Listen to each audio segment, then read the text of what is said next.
Okay, Binky, you're forcing me to haul out Martha Stewart's loom. So here we go.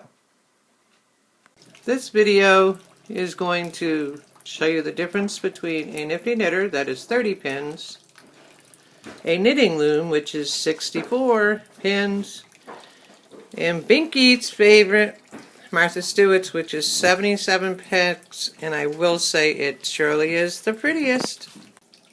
Okay, one thing I want to reference right now is the size of the pegs from each other, the distance. So this right here would be the Knifty knitter. This right here would be the knitting loom. And this right here, very tight, would be Martha Stewart's. Okay, so I have a figure 8 on each loom set. This is the Knifty knitter, and I'm going to slide it right across so you can see. It's all filled up. It's still sitting quite flush to the table. There's still a great distance between them. And this, granted, is just with the figure 8, not the crossbands or the second one on yet. So we'll put this back here. And we're going to go on to the knitting loom now. This is a knitting loom. It's all, see, it naturally sits off the table a little bit because of this, but it's sitting quite flush to the table. It's got all its figure 8s on. And again, you got plenty of room there to get your piece through. So here we go to Martha Stewart's. As you see, it's starting to jump off the table. I've got quite a bit of distance here on this one side. Okay? All the figure 8s are on. And as you see, we're starting to have a little problem here. As you can see, that is supposed to be able to go through. Quite a bit of twisting going on, but I'm going to put the other bands on. We'll see what we got. Okay, here's all 3 looms with the crossbands on, and I will add on the Martha Stewart loom, it is very difficult getting these across. It's not easy because you got to fit them in between them tight pegs. This one's a little bit more difficult than this one. This is the easiest because of the spacing of the pegs, but still you got a pretty good amount of space on here to do this. Okay, to continue on, they all have their second row of bands now and their cross bands in their very first row. This right here would be the Knifty knitter. As you can see, the loom itself, and I don't want to make you dizzy, but the loom itself is not compromised. It still has plenty of room to get a mural in between it. Okay, move this one out of the way. Going on to the knitting loom, you can see, I'm going to raise this up some, that you still have plenty of room. It's still sitting flush. And let me slide this down. It's still very manageable. Okay, let's go over here to the Arc de Triomphe. That's what it reminds me of. Here is Martha Stewart's. It's bowed up on one side. Let me turn it around the other way so you see what it does to the pins themselves. They're like offset very much in the center. You got quite a big difference. I don't know if you can see it, but here is what this looks like after you get the first 2 rows on it. As you can see, that's a pretty tight center to try to get something through. That is my main complaint. The only open things that you're not fighting with are these 2 ends, but I will take this and loom it in a bit and do a row or 2. So let's try a row or 2. Well, we'll start with this row. We're going to put all, this right here was 5, you know, because of the end it was odd, so we'll put all our holding bands up.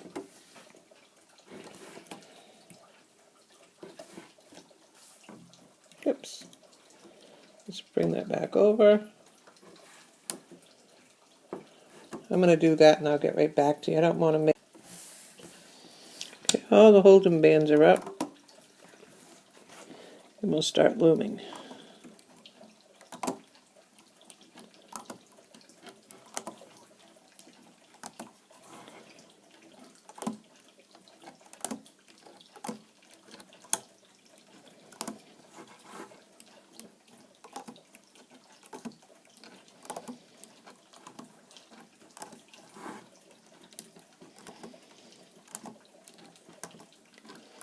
Okay, I'm going to loom along, then I'll okay, I'm going to loom a couple rows on the knitting loom as well. And as you notice, I always sort of put my finger right here just to stop these bands from ever thinking on any of the looms that they want to flip off. That would be terrible. We work too hard to have our work just flying all over the place. But as you can see, it's about the same as far as taking them off. The other one, it's a little bit tighter quarters, but not a big difference. The only big difference is I found with undoing the Martha Stewart's is when you get toward the center, you really got to be careful that you're not flipping the bands off on the other side because they're uneven. But I'll continue on with the next. Okay, here's doing a few of the bands with the Knifty knitter. Again, they all have these grooves on the peg, so if you're using a hook such as this, you can get in there quite nicely. Sometimes if I hurried up and put the bands on, I'll have to reach in like that because there's not a definite difference between one row and the other. And whenever you have that problem, just follow it through and lift them up like that. Okay, on to the next. Okay, seeing how I'm judging these all the way around, I just finished the first row in all these. So I'm going to show you on the Knifty knitter, of course after each row you push them down. It gets a little tight in the center for my thumb, but it's very easy to push the row down. On the knitting loom, let's start here. It's still pretty easy to push them down because you certainly want to be able to get this done so you can go on to your next row quite swiftly. On the Martha Stewart, I started here already, but it's a little bit harder to get these. Let me go to this end first. Makes it a little bit easier. See, now that kind of hurts my finger there, but I'll keep poking along to get them down. So this slows you down a bit.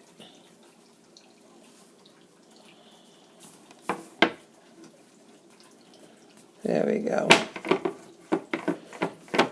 And as you can see, we really got, if you're looking down at my angle, you got quite a bit of difference in how high these are up from the other. Okay, so that's row one. I should point out on Martha Stewart's, you'll want to go by your edge like this and push them down too, because they're not down very far on one side, just the other, because you're going to have to get your bands on there because of the different levels. Okay, as you see, after one row, I'm just showing you there's plenty of room to get the picture down through, plenty of room to get the picture down through, and we're not seeing much room there yet, but there we have it. I thought I'd show you a short video on putting the crossbands on this Martha Stewart's. They're quite close, so it's a concentrated effort. Slows you down a wee bit.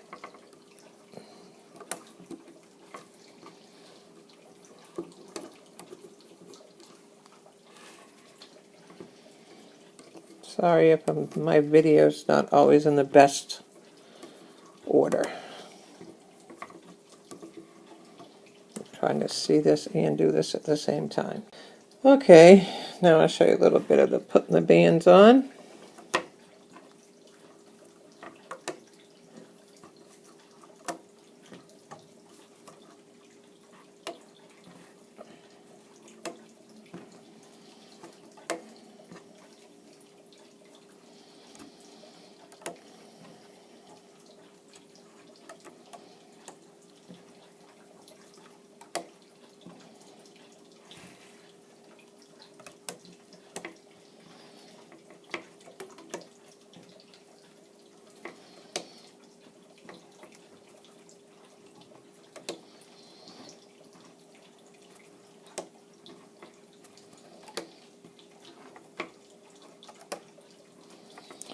As we get toward the center, they are closer together, as you can see.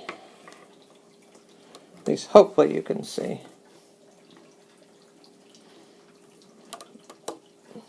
I'm trying to flip it up on its side some so you can see. I really have to hold it here because of the difference of the levels, making sure these don't slip off. So I'm going to put that back down there, because on this you have like an upper level and a lower level, and as you see there's a little lip here, but not much of one to hold these on. So it makes them tend to want to pop up. With these bigger pins here, I'm pretty sure there isn't enough of them to loom this up with, and these are slippery. These all fit in by pressure. If you put them on, you wouldn't really have any room at all to work it, to get your thing in there and get your bands to it. You'd really be fighting yourself. They'd be touching each other. So that's enough of this for now. I'm going to show you a few, just putting these cross bands on for this one, just so you have a reference point. Still a little bit tighter than the Knifty knitter. Let's see if I can get it down here to show you. This is just my odds and ends thing here, which is what I use to make all these test videos with. Okay, I'm going to make this real quick. Here we are after our second completed row of loom bands on the knitting loom. Again, 64 pegs long. Here we are after 2 complete rows of Martha Stewart's. And again, not seeing much of an open there for a great distance.